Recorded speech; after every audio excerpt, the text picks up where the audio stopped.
These days, the world of the entry-level smartphone is becoming a lot better than it used to be. Let's check out this offering from Umidigi. How good is it? Camera-wise, does it really have 3 cameras? And can you play games on it to a reasonable level? Let's check it out.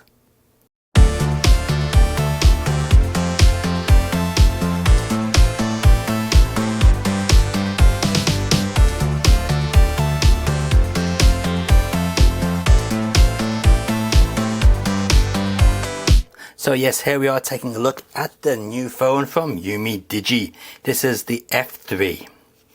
Now, in the box you don't get a lot. Basically you get a bit of paperwork and a SIM tool, of course. You get an 18-watt charger, not too bad, and a USB-C to USB-A charging cable, but that's your lot. However, you also do get a phone cover which comes pre-installed on the phone. So let's take a look at this a little bit closer up. So taking a look at the front of the phone, you can see we've already got some specs clearly on here. One thing I do think is pretty impressive is the 5150 milliamp battery. That's going to last you 3 days easy with, normal use. If you're a power user, it's going to get you through the day at least. Now looking around the back of the phone, we can see we've got this nice little Beyond Dreams bit of text there, a nice little silver finish. The back is plastic, but the front of it is glass. We've also got an 8 megapixel wide lens, a 5 megapixel macro lens, and a 48 megapixel Sony lens, and of course the LED flash. Over on this side we've got our fingerprint sensor and power button, so we'll just press that there. And we've got our volume rocker as well. On this side we've got the custom button, which you can use to customize any app. So you can basically press this button and it'll boot up any app you want. And on the bottom we've got the USB-C input and the speaker. We've also got a microphone there and a microphone at the top. And a headphone jack, a 3.5mm headphone jack. Yes, that is a good thing to see. Okay, so let's take the top layer off.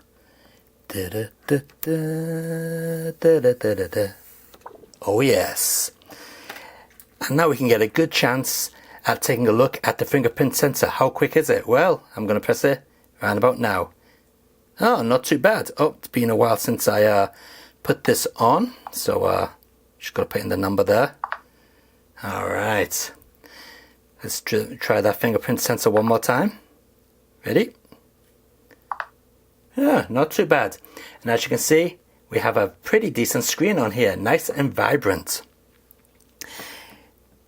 Standard refresh rate, so nothing special, you're not going to get 120 Hz.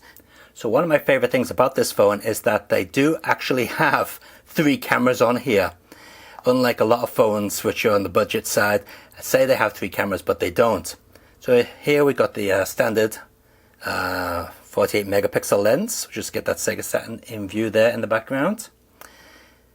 And now we'll switch over to the wide lens and you'll see that we get a much wider field of view. And also the macro lens, which if we get really close to something, we get a nice image on there. Look at that. Not bad at all. But how good is the quality of the camera in standard operation? Well, let's take a look at a few sample pictures I took.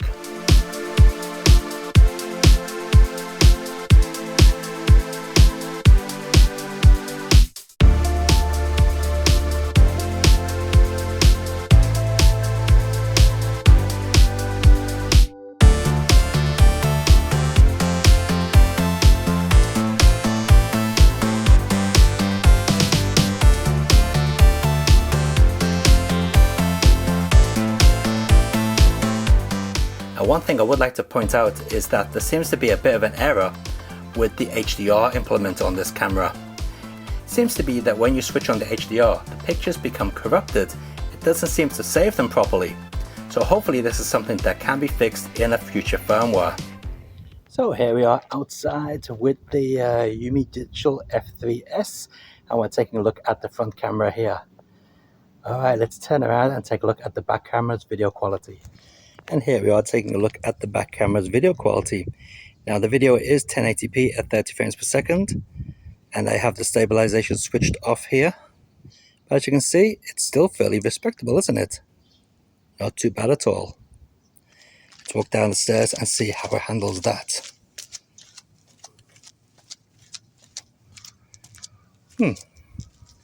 Not too bad for the budget phone. Alright, let's get back to the studio. So that's the camera quality for you. Not too bad for the budget smartphone. Definitely the 48 megapixel lens is the prime camera on this, and the front 18 megapixel selfie lens, not too bad either, although the video recorded through this is 720p only. The back camera is 1080p. Now as you can see the specs over there on the side of the screen, it's a reasonably spec'd phone. Not going to blow anything out of the water, but then again, for the price, reasonably spec'd. But I know what you're all waiting to see. You're waiting to see how well does this play games. Well, let's load up some games and take a look. So the first game we're going to take a look at is Nova Legacy. This is a pretty decent looking first person shooter. And as you can see, it looks very nice on the screen on this phone. Let's get into the actual game and see how the performance is. Okay, into the game we go. We've just skipped the tutorial, so not too sure how well I'm going to do here. How do I turn around? Okay, there we go. Okay, so far so good. Looks smooth.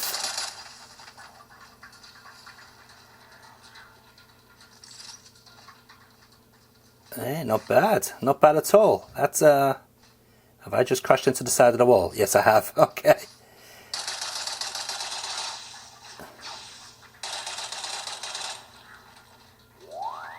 Never played this before, but yeah, I mean, that's moving quite well, isn't it? Seems to be smooth enough for my liking.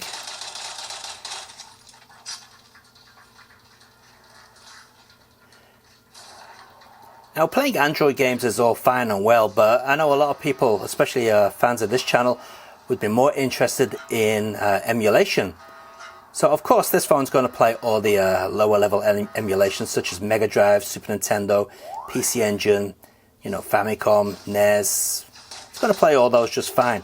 But how about the big boy emulation, such as a Dreamcast or maybe a bit of PlayStation, PSP? How's it going to handle those games? Well, let's boot them up and find out. So we're going to start off with a bit of Nightmare Creatures 2 on the PlayStation.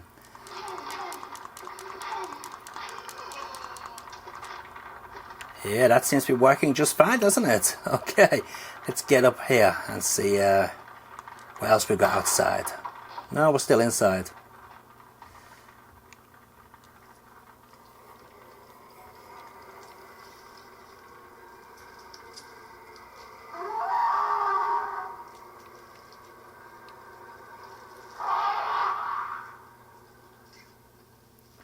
Wow, that's one weird looking creature.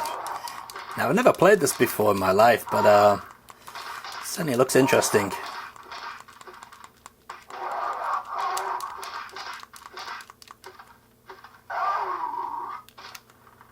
Okay, I think it's safe to say that Nightmare Creatures 2 is running perfectly fine.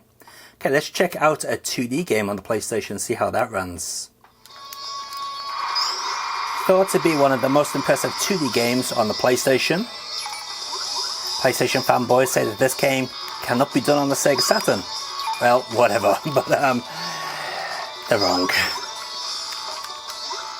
But looking at it here on the screen, it is very vibrant and colourful. It looks really nice.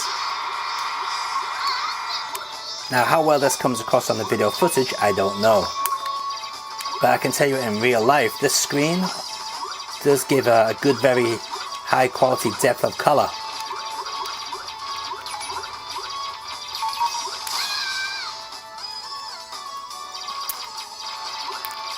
And as you can see, the game is running perfectly fine. No problems whatsoever.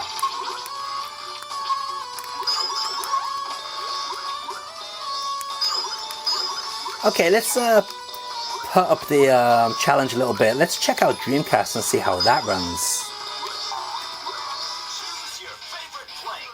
So as usual, we're using Propeller Arena to check out the Dreamcast emulation quality. This is one game that kind of chugs and it's not chugging. It seems to be nice and smooth, but then again this bit could be smooth and then it will chug on the main gameplay section. So let's check it out and see how well it handles.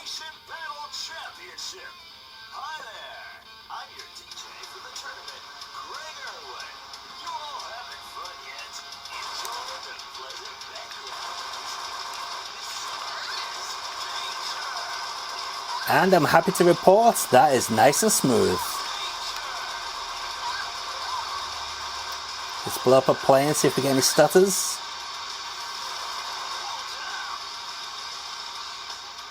Uh-oh, I've stalled the plane. Oh no. There we go.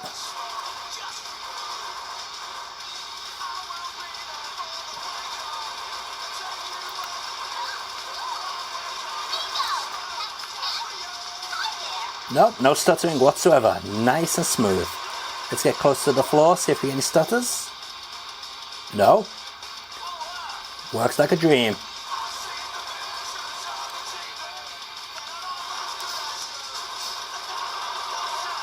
Alright, let's check out another system. Let's move on to PSP. So for PSP Emulation, we're going to be taking a look at Vice City Stories. Alright, let's get into this. Oh no, Greg, skip that. We don't want to get copyrighted by Christy Berg. Big Badge reporting for duty, sir. Relax. Okay. Are you well? Not looking bad there. Let's get into the actual game. Cutscenes seem to be just fine. Listen, if plans change. Which button is it? There we go. We're on. No, we're off. We're on. Okay. I really like little girls themed underwear. Oh, I had a little skip there, but not too bad. Oh.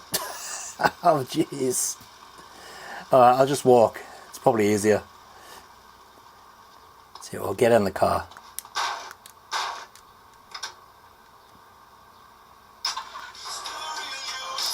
No, no, no, no, no, no, no, no, no, no. What am I doing? We don't want Howard Jones giving us copyright now, do we?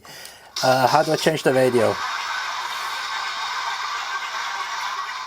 Alright, let's get the radio off.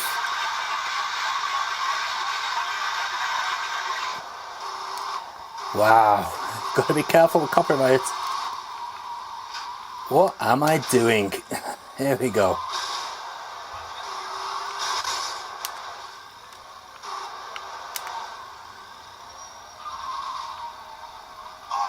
Well, despite me playing like a load of rubbish, we can see that the game is working perfectly fine. Not bad. Okay, let's check out some more emulation. Okay, now we're going to try and push it a little bit more with a bit of Sega Saturn. And we'll go with Last Bronx as usual, since this one tends to push the emulation more than the other games. So I don't have the controller configured for this, so we're just going to have to use the on-screen controls for now. But since we're just testing out to see if the speed is fine, we don't really need to worry too much about being able to play it really well.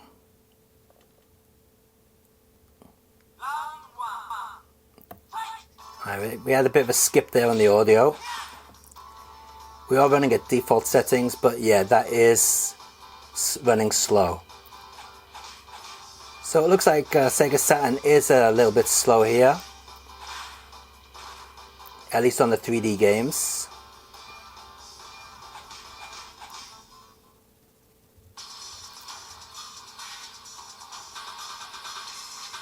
Ah, something is not going right there, is it? That looks a bit messy. The speed is fine though. Let's get into the actual game. Oh, that's just a mess, isn't it? So yeah, it looks like emulation is not going to be too good on Sega Saturn. But I think that's more of a fault of the emulator than the actual phone. Because as you can see, the game is running at the correct speed. It's just a mess.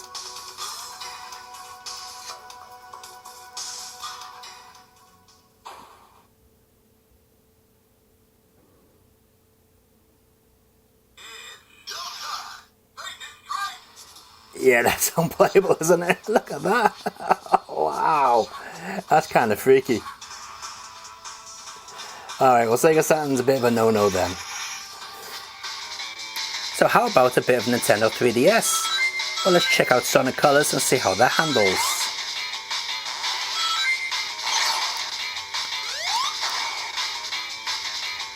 And seemingly not bad at all.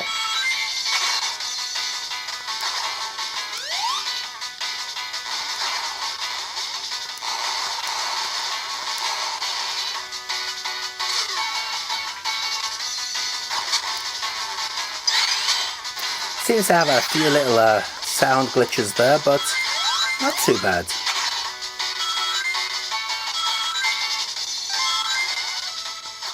And if playing Nintendo 3DS isn't your thing, how about playing some old school 3D with Virtual Boy?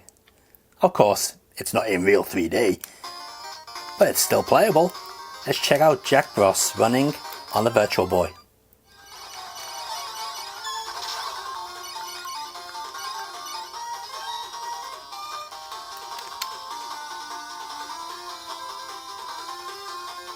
Let's jump down to the next floor. How do I do that? Nope, maybe not here. But as you can see, Virtual Boy Emulation is very good. Works very well indeed. No. I see, I need the other keys. And now I can jump down to the next floor.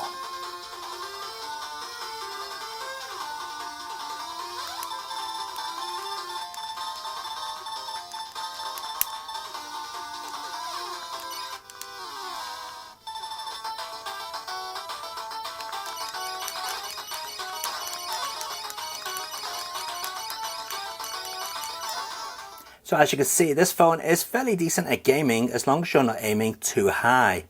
Something else which I thought was pretty cool is that the radio works without having headphones plugged in. Look at that. And you know, we can search for another station as well. Alright, maybe that's not a good station. There's a lot of interference in this room with Wi-Fi and so on. But the fact that it's picking up stations without having to plug in your headphones is pretty cool. Normally, radios don't function on phones unless headphones are plugged in. There you go, that's a lot cleaner now.